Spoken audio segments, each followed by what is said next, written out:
తాజా వార్తలను అందించే ప్రెస్ న్యూస్ కి స్వాగతం.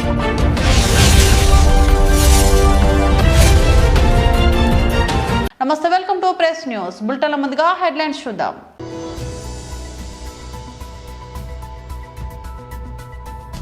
తెలంగాణ భవన్లో బీఆర్ఎస్ నాయకుల ప్రెస్ మీట్.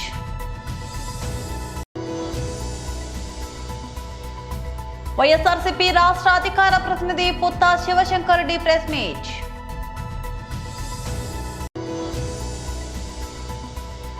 అమిత్ షాని నా ఆందోళనగా కల్పించారు, చేతులు కూడా వణికాయి రాహుల్ గాంధీ.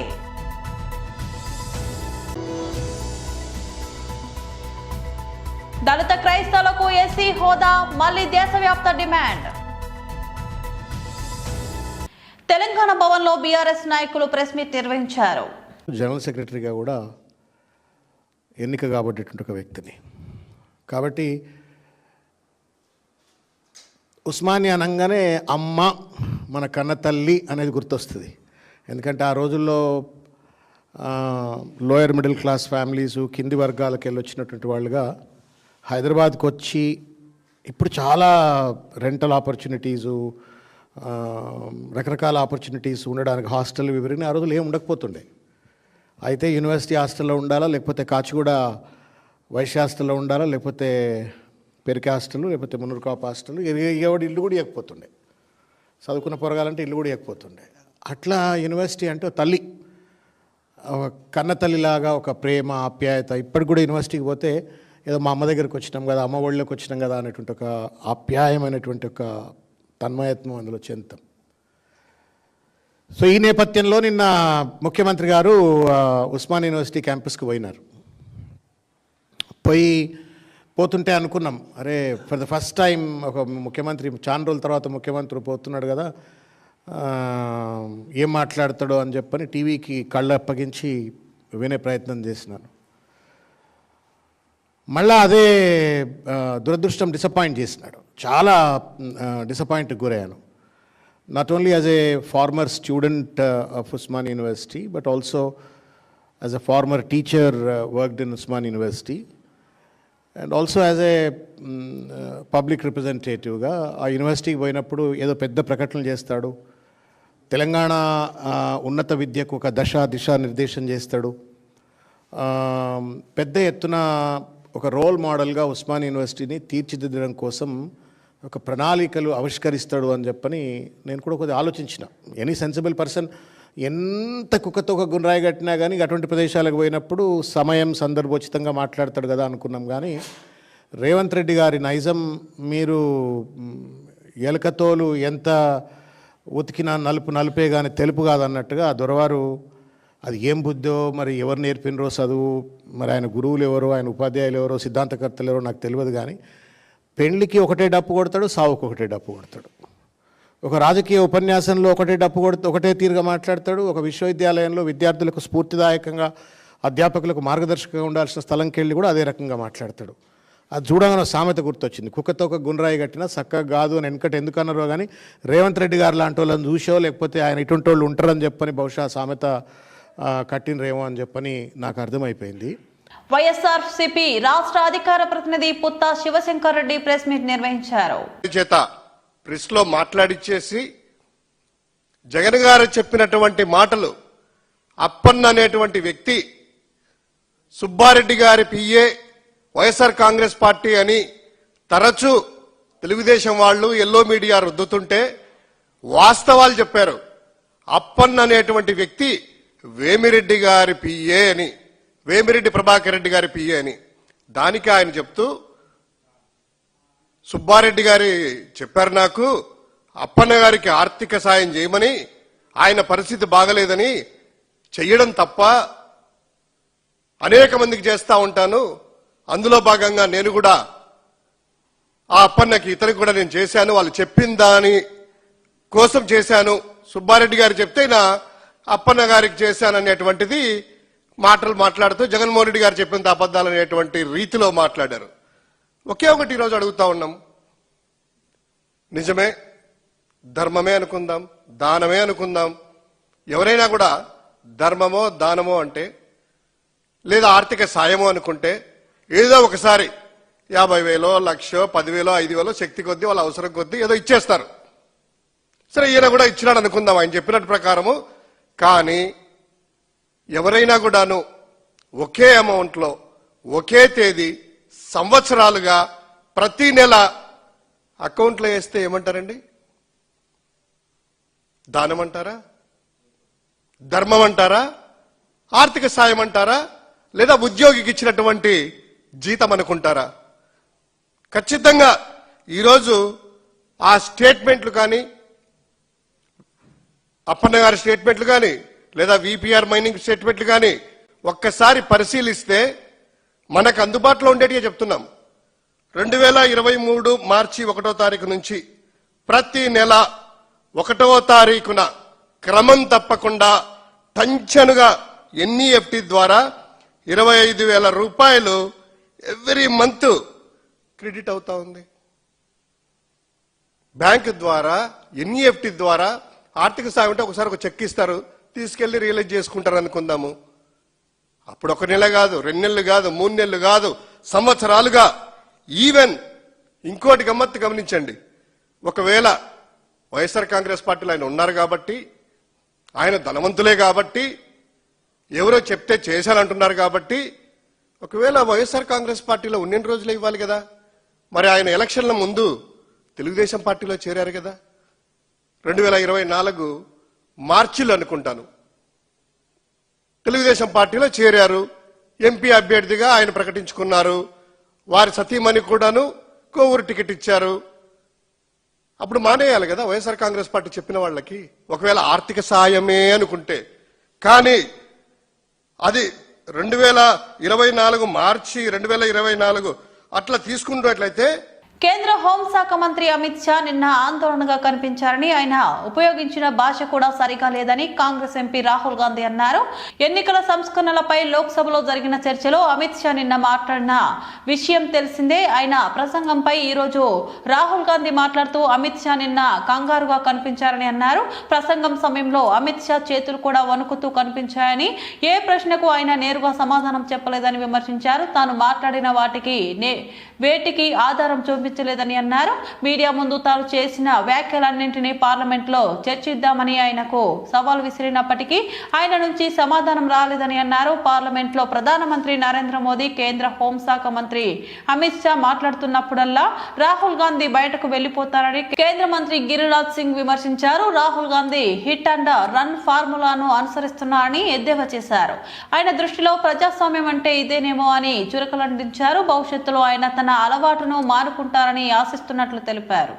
దళిత క్రైస్తవులకు ఏసీ హోదా ఇవ్వాలని డిమాండ్ మరోసారి గట్టిగా వినిపించింది. హన్మకొండలో మానవ హక్కుల దినోత్సవం సందర్భంగా నిర్వహించిన ఐక్య రౌండ్ టేబుల్ సమావేశంలో దళిత క్రైస్తవ ఐక్య వేదిక వ్యవస్థాపకులు ఈర్ల కుమార్ ఈ అంశాన్ని జాతీయ స్థాయిలో చర్చకు తెచ్చారు. 10 ఆగస్టు 1950 ప్రెసిడెన్షియల్ ఆర్డర్ను సవరించడం తప్పనిసరి అని స్పష్టం చేశారు. దళితుడు క్రైస్తవ మతం స్వీకరిస్తే హోదా కోల్పోవడం అత్యంత పెద్ద అన్యాయమని సమావేశంలో పలువురు నేతలు పేర్కొన్నారు. ఇతర కులాలు ఏ మతంలోకి వెళ్లినా కుల వర్గీకరణ మారదని, కానీ దళిత క్రైస్తవుల పట్ల ప్రత్యేకంగా అన్యాయం కొనసాగుతుందని విమర్శించారు. రిజర్వేషన్లు, ఉద్యోగాలు కోల్పోయే పరిస్థితి రాజ్యాంగ ఉల్లంఘనగా అభివర్ణించారు.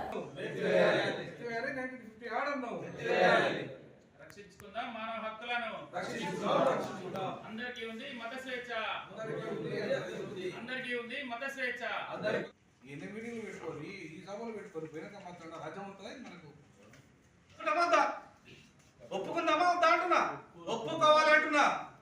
పోరాటంలో ఒక రాజ్యం తెచ్చుకొని వాడి వల్ల లక్షల కోట్లకు అధిపతి ఏం చేస్తామని అంటున్నా.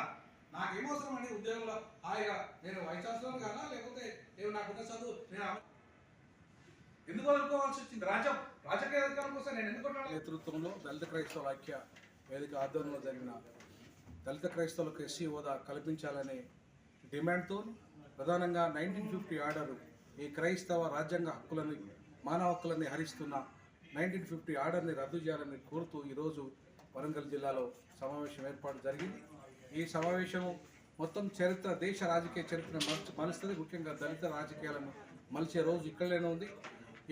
ఏ వరంగల్ గడ్డ మీదుగా అయితే మాదిగదండల పేరు మీద ఇవాళ మొత్తం దేశాల్లో ఒక దళిత రాజకీయ చరిత్ర నిర్మాణం చేసిందో, దళిత క్రైస్తవ రాజకీయ చరిత్రను కూడా ఇదే వరంగల్ గడ్డ మీద నుండే మొదలైన ఈ ఉద్యమం దేశ రాజకీయాలను మార్చగలుగుతుంది.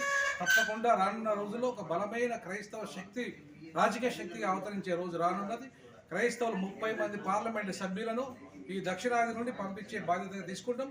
తప్పకుండా మా హక్కులను ఇవాళ కాపాడుకునే దిశగా, మా హక్కులను హరిస్తున్న 1950 ఆర్డర్ రద్దు అయ్యే వరకు అటు చట్టపరంగా, న్యాయపరంగా, పార్లమెంటరీ సాక్షిగా పోరాటం చేస్తాం. ఆ దిశగా ఐక్యంగా కలిసి మా ఉద్యమం చేస్తామని తెలియజేస్తా ఉన్నాం. జై భీమ్. భారతదేశంలోని అన్ని కులాలను 4 భాగాలుగా విభజించి ఎస్సీ, ఎస్టీ, బీసీ వర్గాలుగా విభజిస్తే ఎస్సీలు అనేట వాళ్ళు చర్చిలకు వెళితే కులం మారి కేటగిరేషన్ మారుతుందని 1950 ఆగస్టు 10వ తారీఖున షెడ్యూల్ క్యాస్ట్ ప్రెసిడెన్షియల్ ఆర్డర్ను తీసుకురావడం వల్ల మొట్టమొదటిసారి భారత రాజ్యాంగంలో వచ్చిన తర్వాత దళితులకు నష్టం జరిగింది. ఈ సందర్భంగా ఓన్లీ బాపన ఆధిపత్య కులాలకు మాత్రం వారికి మత స్వేచ్ఛ ఉండి వారు చర్చికి వెళితే కులం మారదు, వాళ్ళు కేటగిరేషన్ మారదు. అదేవిధంగా మాతో సామాజిక విమర్శకు గురవుతున్న ఎస్టీలు కూడా చర్చిలకు వెళితే వాళ్ళ కులం మారదు, కేటగిరేషన్ మారదు. కానీ ఎస్సీలం అనేటోళ్ళము 59 కులాలము చర్చిలకు వెళితే మాకు కులం మారి బీసీసీ కేటగిరేషన్ మారడం భారత రాజ్యాంగాన్ని విరుద్ధమైన ఆర్డర్ తీసుకురావడం వల్ల మాకు నష్టం జరిగింది. కాబట్టి ఈరోజు కుల సంఘాలు, ప్రజా సంఘాలను రాజకీయ పార్టీలతో సమావేశం నిర్వహించుకొని మార్చి 10వ తారీఖున వరంగల్ జిల్లా కేంద్రంలో భారీ బహిరంగ మీటింగ్ పెట్టి బోధన్ డివిజన్ పరిధిలో మొదటి విడత ఎన్నికల నేపథ్యంలో భద్రతా ఏర్పాట్లను పరిశీలించేందుకు police commissioner P Sai Chaitanya Edapalli మండలంలోని పలు పోలింగ్ కేంద్రాలను సందర్శించారు. పోలింగ్ కేంద్రాల వద్ద ఉన్న బందోబస్తు, భద్రతా వ్యవస్థలను ప్రత్యక్షంగా పరిశీలించారు. ఎన్నికలు పూర్తిగా ప్రశాంత వాతావరణంలో జరగాలంటే ప్రతి అధికారిని పూర్తి అప్రమత్తంగా పనిచేయాలని కమిషనర్ సూచించారు. ఏ పరిస్థితిలోనైనా వెంటనే స్పందించేలా సిబ్బందిని సిద్ధంగా ఉంచాలని ఆదేశాలు జారీ చేశారు. అందరికీ నమస్కారం. చాలా నిజామాబాద్లో ఫేజ్ 1 పోలింగ్ టోటల్ 11 మండలాల్లో జరుగుతూ ఉంది. 157 గ్రామ పంచాయతీకి ఎలక్షన్ జరుగుతూ ఉంది. అన్నిటికీ బందోబస్తు అరేంజ్మెంట్స్లో అన్ని చోట్ల బందోబస్తు వేసుకోవడం, striking force, special striking force కూడా వేస్తున్నాం. కొన్ని ఇంపార్టెంట్ గ్రామ పంచాయతీస్ అంటే 4,000 కన్నా ఎక్కువ గ్రామ పంచాయతీలు 18 ఐడెంటిఫై చేసుకున్నాం. తర్వాత 7,000 కన్నా ఎక్కువ 5 ఉన్నాయి. అట్లాంటి ఐడెంటిఫై చేసుకుని అక్కడ స్పెషల్ బందోబస్తు వేసుకున్నాం. ఉదాహరణకి ఇక్కడ మనకి ఎడపల్లిలో కానివ్వండి, నవీపేటలో అత్యధికంగా 12,000 మంది ఉన్నారు. అట్లానే మిగతా చోట్ల కూడా మనకి అక్కడ స్పెషల్ ఇన్స్పెక్టర్ గారిని తర్వాత ఫోర్స్ని ఇవ్వడం జరిగింది. ఇప్పుడు ఓటింగ్ ఇప్పటిదాకా 11 దాకా 43.91% అనే ఓటింగ్ ఉంది. ఇప్పుడు ఇంకా చాలా ఓటింగ్ అన్ని చోట్ల కంటిన్యూస్ ఓటింగ్ జరుగుతూ ఉంది. సో వీఆర్ ఎక్స్పెక్టింగ్ పీస్ఫుల్గా మొత్తం అయిపోయిన తర్వాత 1 o'clock అంతా ఓటింగ్ కంప్లీట్ అయిపోతుంది. 1 o'clock దాకా ఎవరైనా ఉంటే వాళ్ళందరికీ ఓటింగ్ వేసే హక్కు అందరికీ ఇవ్వడం జరుగుతుంది. దాని తర్వాత ప్రతి పోలింగ్ లొకేషన్లో ఒక కౌంటింగ్ సెంటర్లు కూడా ఉన్నాయి. వాటికి కూడా బందోబస్తు అరేంజ్మెంట్స్ చేయడం జరిగింది. ఫస్ట్ క్వశ్చన్, కౌంటింగ్ ఎట్లా ఉండదు, ఎలాంటి చర్యలు తీసుకుంటున్నారు? ఈ ఉప సర్పంచ్ ఎన్నిక కూడా అయిపోయే అవకాశాలు తప్ప. ఇది గ్రామ పంచాయతీ ఎలక్షన్స్లో ఒక జనరల్ డైరెక్ట్ ఓటింగ్ ఏదైతే ఉందో అది మార్నింగ్ టు ఆఫ్టర్నూన్ దాకా జరుగుతుంది. ఆఫ్టర్నూన్ నుంచి కౌంటింగ్ జరుగుతుంది. అంటే 1 o'clock కౌంటింగ్, 1 o'clock దాకా ఓటింగ్ తర్వాత 1 to 2 బ్రేక్, లంచ్ బ్రేక్ తర్వాత 2 o'clock కౌంటింగ్ జరుగుతుంది. ప్రతి ఒక్క లొకేషన్లో ఒక కౌంటింగ్ హాల్ అనేది ఇవ్వడం జరిగింది. ప్రతి ఒక్క లొకేషన్ కాదు, ప్రతి ఒక్క జీపీకి ఒక కౌంటింగ్ హాల్ ఇవ్వడం జరిగింది. ఆ హాల్కి కూడా సంబంధించి బందోబస్తు కూడా నిన్న ఓవర్గా చూసాం. అండ్ కలెక్టర్ గారు మేము వాటికి ఇన్స్ట్రక్షన్ కూడా ఇవ్వడం జరిగింది. ఏంటి అంటే ప్రాపర్ బందోబస్తు, బ్యారికేడింగ్ కానివ్వండి, అవన్నీ ఎవరెవరు లోపలికి వెళ్ళాలి, ఎవరెవరు వెళ్ళకూడదు, వాళ్ళకి ఐడి కార్డ్స్ విషయంలో కూడా మన స్టేట్ ఎలక్షన్ కమిషన్ నుంచి కొన్ని నిర్దిష్ట గైడ్లైన్స్ ఉన్నాయి. దాని ప్రకారంగా అందరికీ ఐడి కార్డ్స్ ఇష్యూ చేయడం అవన్నీ కూడా చేయడం జరిగింది. తర్వాత లోపల కౌంటింగ్ అయిన తర్వాత దీంట్లో గ్రామ పంచాయతీ ఎలక్షన్లో మనకు ముఖ్యంగా గుర్తుపెట్టుకోవాల్సింది ఏంటంటే వార్డ్ మెంబర్ కౌంటింగ్ ఫస్ట్ అవుతుంది. దాని తర్వాత సర్పంచ్ ఎలక్షన్ కౌంటింగ్ ఉంది. వీళ్ళందరిది అయిన తర్వాత మనకి ఉప సర్పంచ్ ఎన్నిక అయితే జరుగుతుంది. అయితే ఈ వార్డ్ మెంబర్ కౌంటింగ్ అయిన తర్వాత గెలిచిన వాళ్ళందరినీ అక్కడ కౌంటింగ్ హాల్లోనే ఒక సపరేట్ రూమ్ ఒకటి ఇవ్వడం జరిగింది. అక్కడ వాళ్ళని కూర్చోబెట్టడం జరుగుతుంది. దాని తర్వాత ఈ కౌంటింగ్ మొత్తం అయిపోయిన తర్వాత, సర్పంచ్ కౌంటింగ్ కూడా అయిపోయిన తర్వాత అందరూ కలిసి ఉప సర్పంచ్ని ఎన్నుకోవడం జరుగుతుంది. మేడ్చల్ జిల్లా షామీర్పేటలోని బీసీ గురుకుల పాఠశాలను బీసీ సంక్షేమాధికారి ఝాన్సీ రాణి, జిల్లా పౌర సరఫరాల అధికారి బీసీ ఎస్ఓ శ్రీనివాస్ రెడ్డి హాస్టల్ను ఆకస్మిక తనిఖీ చేశారు. విద్యార్థులకు సరైన భోజనం పెట్టడం లేదని, భవనం శిథిలావస్థకు ఉందని పోలీసులు పోలీస్ స్టేషన్లో ఫిర్యాదు చేసిన విషయం తెలుసుకొని హాస్టల్ను తనిఖీ నిర్వహించారు. ఈ సందర్భంగా ఝాన్సీ రాణి మాట్లాడుతూ భోజనంలో ఎలాంటి పురుగులు లేవని చెప్పారు. పరిశుభ్రం పైన గురుకుల పాఠశాలలో ప్రత్యేక దృష్టి సారిస్తున్నట్లు ఆమె వివరించారు. గురుకుల పాఠశాలలో కమిటీలు వేస్తామని, ఏమైనా సమస్యలుంటే విద్యార్థులు ఆ కమిటీ దృష్టికి తీసుకురావచ్చు అని కోరారు. అప్పటికి కూడా సమస్య పరిష్కరించకపోతే ఉన్నతాధికారులకు ఫోన్ నెంబర్లు కూడా విద్యార్థులకు ఇవ్వడం జరిగిందని వారు అన్నారు. ఈరోజు ఇక్కడ మన Qutbullapur, Charminar and Hyderabad residential Mahatma Jyotiba Phule residential schools అండి. ఇక్కడ విద్యార్థులు కొంతమంది మన షామీర్పేట్ పోలీస్ స్టేషన్కి వెళ్ళి ఇక్కడ కొంచెము టీచర్స్లో వల్ల ఇబ్బంది, ఇంకా భోజనం కూడా సరిగా పెట్టట్లేదు, పురుగులు వస్తున్నాయని ఒక కంప్లైంట్ ఇవ్వడం జరిగింది. దాన్ని బేస్ చేసుకొని నేను ఇక్కడ, నా పేరు Jhansi Rani, district BC development officer Medchal Malkajgiri, నేను డిఎస్ఓ గారు, డిస్ట్రిక్ట్ సప్లై ఆఫీసర్, ఆర్సీఓ గారు, మేమందరం కూడా ఇక్కడికి రావడం జరిగింది. పిల్లలు కూడా అదే, అంటే గత వారం 2 వారాల నుండి పురుగులు వస్తున్నాయి భోజనంలో, ముఖ్యంగా మిల్ మేకర్లో అది అని చెప్పారు. నేను ఇప్పుడు రైస్, డిఎస్ఓ గారు, మేము రైస్ కూడా ఇప్పుడు రైస్ అండ్ ఫుడ్ ప్రొవిజన్స్ ఇప్పుడు వెరిఫై చేసాము. మరి ఇప్పుడు పిల్లలు కూడా ఇక్కడ మెస్ కమిటీ స్టూడెంట్స్ కూడా ఉన్నారు. ఎక్కడ మట్టుకు ప్రొవిజన్స్లలో పురుగులు లేవు. ఇప్పుడు అది చూడడం జరిగింది. ఎక్కడైనా ఉంటే ఇంకా కొంచెం క్లీనింగ్ కూడా ప్రాబ్లం ఉంది అని అన్నారు. నేను వెరిఫై చేశాను. బట్ ఎక్కడైనా ఏదైనా ఉంటే ల్యాబ్సెస్ ఉంటే మేము వెరిఫై చేసేసేసి ఇంకా ముందు వాళ్ళకి ఇబ్బందులు కలగకుండా చూస్తాము. మెయింటెనెన్స్లో అంటే వాళ్ళ టీచర్స్ గురించి కొంచెం చెప్పడం జరుగుతుంది. వారితో మాట్లాడి, సెక్రటరీ గారితో మాట్లాడి, వాళ్ళకి ఎవరైతే ఇబ్బంది కలిగిస్తున్నారో వాళ్ళకి ఇబ్బంది కలగకుండా, స్టూడెంట్స్కి ఇబ్బంది కలగకుండా చూడడానికి ప్రయత్నం చేస్తాం. అది అదే అంటున్నారు. ఇప్పుడు మాట్లాడడం జరుగుతుంది. ఇక్కడ కమిటీస్ అన్నీ కూడా వేయడం జరిగింది. ఫుడ్ కమిటీ, ఇప్పుడు విఘ్నేష్ అని మెస్ కమిటీ కానీ, శానిటేషన్ కమిటీ కానీ అది వేయడం జరిగింది. మరి ఎక్కడైనా ఏమన్నా ఇబ్బందులు ఉంటే మట్టుకు వీటి ఇంబడే వాళ్ళని తొలగించేసేసి పిల్లలకి ఇప్పుడు 10th క్లాస్ టైం టేబుల్ కూడా ఇవ్వడం జరిగింది. 100 days షెడ్యూల్ ఉంది కాబట్టి వాళ్ళందరూ పీస్ఫుల్గా చదువుకునే వాతావరణాన్ని. అటువంటిది ఏమీ ఉండదు. వాళ్ళందరికీ కూడా మా హయ్యర్ అఫీషియల్స్ అందరికీ కూడా కాంటాక్ట్ నెంబర్స్ ఉంటాయి. వాళ్ళకి ఏ ఇబ్బంది ఉన్నా ఇమ్మీడియట్లీ మాకు ఇన్ఫార్మ్ చేయాల్సిందిగా మేము వాళ్ళకి చెప్పడం జరుగుతుంది. అదేవిధంగా మా కాంటాక్ట్ నెంబర్స్ కూడా ఇవ్వడం జరుగుతుంది. కాబట్టి అటువంటి టార్గెట్ అన్నది అసలే ఉండకుండా. మంగళగిరి శ్రీ లక్ష్మీ నరసింహస్వామి ఆలయంలో ఈ నెల 30వ తేదీన జరిగే ముక్కోటి ఏకాదశి సందర్భంగా మంగళగిరి ప్రఖ్యాత చెందిన శంకు తీర్థంకు ప్రత్యేక ఏర్పాట్లు చేస్తున్నారని, అందులో భాగంగా జరిగే ఏర్పాట్లపై సమీక్ష సమావేశం నిర్వహించారు. ఈ సమీక్ష సమావేశంలో వివిధ అధికారులు పాల్గొన్నారు. అనంతరం జరిగే ఏర్పాట్లపై సమీక్షలో ఎలా చేయాలి పనులపై పలు అంశాలను చర్చించారు. అనంతరం మీడియాతో ఎండోన్మెంట్ అసిస్టెంట్ కమిషనర్ ఆలయం ఈవో కోగంటి సునీల్ కుమార్ మాట్లాడుతూ సామాన్య భక్తులకు దర్శనం అందించేలా విఐపీలకు ప్రత్యేక స్లాట్ బుకింగ్లను ఏర్పాటు చేయడం జరిగిందని తెలిపారు. ఇది అత్యంత ఘనంగా ఈ దేవస్థానంలో జరిగే కార్యక్రమం. దీనికి సుమారుగా 50,000 నుంచి 75,000 లక్ష మంది కూడా భక్తులు వస్తారని చెప్పి ఒక అంచనా ఉంది. గత లెక్కల ఆధారంగా ఇది చెప్పగలుగుతున్నాము.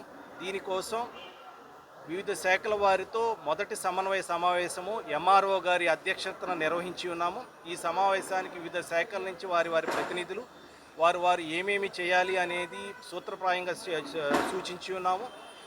తర్వాత జరిగే అధికారుల రెండో సమన్వయ సమావేశంలో వారి యాక్షన్ ప్లాన్ ఏంటి, వారు ఏమేమి చేయబోతున్నారు అనేది కూడా లిఖితపూర్వకంగా తెలియచేయాల్సిందిగా ఆదేశించి ఉన్నారు. ఎంఆర్ఓ గారు చెప్పిన దాని ప్రకారము 24వ తారీఖు డిసెంబర్ 24న రెండో సమన్వయ సమావేశం అధికారులతో మాత్రమే నిర్వహించబడుతుంది. ఈ అధికారులతో నిర్వహించిన సమావేశంలో వారి యాక్షన్ ప్లాన్ తీసుకుంటాము. ఈసారి కొత్తగా చేయబోయేది ఏంటంటే ఒక వాట్సాప్ గ్రూప్ అనేది మేము ఏర్పాటు చేయబోతున్నాము. ఈ వాట్సాప్ గ్రూపులో అందరికీ కూడా ఎప్పుడెప్పుడు దేవాలయంలో మేము తీసుకున్న చర్యలు, తీసుకుంటున్న ఏర్పాట్ల పైన కూడా మీకు ఎప్పటికప్పుడు సమావేశంలో మీకు తెలియచేస్తూ ఉంటాం. దీనిపైన మీకు ఏమన్నా సమస్యలు కానీ ఏమన్నా సూచనలు కానీ ఉంటే కనుక తెలియచేయాల్సిందిగా కోరుచు. వీళ్ళకి టైం స్లాట్ 4 hours ఇస్తున్నామండి. ఉదయం 7 నుంచి 8 గంటల వరకు ఒకటి, అలాగే మధ్యాహ్నం 12 నుంచి 1 గంట వరకు ఒకటి, అలాగే మధ్యాహ్నం 3 నుంచి 4 గంటల వరకు ఒకటి, అలాగే రాత్రి 7 గంటల నుంచి 8 గంటల వరకు. సార్, ఈ విఐపీలు కూడా వారు వచ్చేసి క్యూ లైన్లోకి వెళ్ళమని చెప్పట్లేదు. వారికి సంబంధించిన టికెట్ కూడా మీకు ఆన్లైన్లోనే దొరుకుతుంది. దీనికి 20వ తారీఖు మీకు దానికి సంబంధించిన పూర్తి ఇన్ఫర్మేషన్ మీ మీడియా వారందరికీ ఇస్తాము. ఒక QR కోడ్ ద్వారా మీరు వెబ్సైట్లోకి ఎంటర్ అవుతారు. ఎంటర్ అయిన తర్వాత మీరు ఎన్ని టికెట్లు కావాలంటే దానిలో బుక్ చేసుకోవడం జరుగుతుంది. ఇది కమిషనర్ గారి దగ్గర, దేవాదాయ శాఖ కమిషనర్ గారి దగ్గర ఈ ఫైల్ పెండింగ్ ఉంది. ఈ 3 రోజుల్లో అది వస్తుంది. రాగానే దాని పూర్తి వివరాలు మీకు తెలియజేస్తాం. దానికి వచ్చేసి ఆ స్లాట్ బుకింగ్లో మేము ఆ సమయంలో 250 మంది వరకు మాత్రమే విఐపీలకు దర్శనమిస్తున్నాము. 250 కంటే ఒకవేళ తక్కువ ఉన్నట్లయితే కనుక మేము 1 గంట ముందే మీకు ఆ సమాచారం ఇస్తాం. మీరు కావాలంటే స్పాట్లో కూడా ఆ స్లాట్లోకి మీరు ఎంటర్ కావచ్చు. ఆ టికెట్ తీసుకోకుండా సడన్గా వచ్చినా కానీ ఆ స్లాట్లో మా ఆపరేటర్ ఉంటారు. మా ఆపరేటర్ మీ నేమ్ రికార్డ్ చేసేసి మీకు ఎంటర్ చేస్తాం. నిర్ణయాలు కఠినంగా లేకపోతే కాడ ఆ క్షణాన మేము ఏమైనా చేయాలి అన్న మాకు ఇబ్బందికరంగా అవుతుంది. మేము స్లాట్ ఇస్తున్నాం. ఒకేసారి 100 మంది విఐపీలు వచ్చేసి మమ్మల్ని లోపలికి తీసుకెళ్ళమంటే ఆ క్యూ లైన్లో, ఉచిత లైన్లోనో మీ తల్లిదండ్రులు, మీ పిల్లలు ఉంటారు. వాళ్ళు ఎంత ఇబ్బంది పడతారు. దయచేసి మీరు అర్థం చేసుకోండి. ఉన్నదాన్నంత వరకు మెరుగైన సదుపాయాలు ఇవ్వడానికి ప్రయత్నం చేస్తున్నాము. అలా కాకుండా మేము ఒకేసారి సమయపాలన పాటించకుండా మా ఇష్టం వచ్చిన సమయంలో వచ్చేస్తాము అంటే అది మేము వారికి ఎంతవరకు చేయగలుగుతాము. క్యూ లైన్లు మాత్రం పక్కాగా ఏర్పాటు చేస్తున్నాము. ఆ లైన్లో క్యూ లైన్లో జాగ్రత్తగా క్రమశిక్షణగా సమయపాలన పాటిస్తూ ఉంటే కనుక 15 నిమిషాల నుంచి 30 నిమిషాల్లో దర్శనం అయ్యేట్లుగా మేము ఏర్పాట్లు. బులెటిన్ ముగించే ముందు మరోసారి హెడ్లైన్స్ చూద్దాం.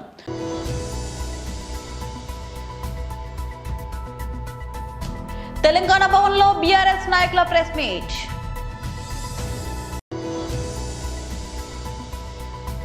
వైఎస్ఆర్సీపీ రాష్ట్ర అధికార ప్రతినిధి పుత్తా శివశంకర్ రెడ్డి ప్రెస్ మీట్.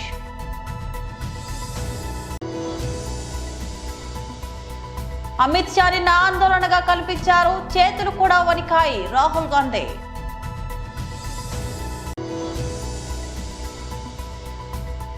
దళిత క్రైస్తవులకు ఎస్సీ హోదా మళ్లీ దేశవ్యాప్త డిమాండ్. ఇవి బులెటిన్ అప్డేట్స్. మరో బులెటిన్లో మళ్ళీ కలుద్దాం. అంతవరకు సెలవు. నమస్తే. తాజా వార్తలను అందించే ప్రెస్ న్యూస్ కి స్వాగతం.